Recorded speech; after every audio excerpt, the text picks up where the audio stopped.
હવે એક બીજી વસ્તુ આની અંદર આવે છે કે મોટિવેશન. મોટિવેશન આપણે હંમેશા એમ સાંભળેલું છે કે પોઝિટિવ વસ્તુનું વિઝ્યુલાઇઝેશન કરવું, પણ સાયન્સ આમાં એક કોન્ટ્રાડિક્ટરી સ્ટેટમેન્ટ આપે છે કે તમે નો ડાઉટ કે જ્યારે શરૂઆત કરવી હોય તમારે ત્યારે પોઝિટિવ સ્ટેટમેન્ટ જરૂરી છે, પણ જો તમારે લાંબુ ટકી રહેવું હોય તો તમારે નેગેટિવ વસ્તુની વિચાર કરવો પડશે. કારણ કે તમારું મગજ જે નેગેટિવ વસ્તુથી થતા નુકસાનને રોકવા માટે વધારે ઝડપથી કામ કરશે, એની બદલામાં કે જે તમે પોઝિટિવ વસ્તુને મેળવવા માટે કામ કરાવવા માંગો છો.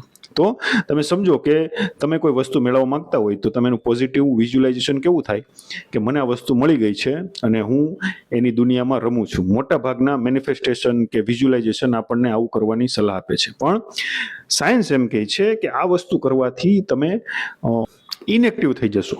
ઇનએક્ટિવ મીન્સ કે તમારામાં કામ કરવાની એક્સાઇટમેન્ટ નહીં રહે.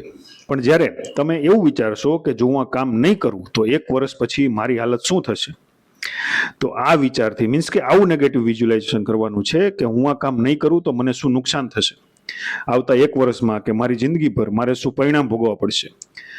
આ મોટિવેશનથી તમારા ગોલ પ્રત્યે તમારી કામ કરવાની ભાવના વધારે ઉત્તેજિત થશે.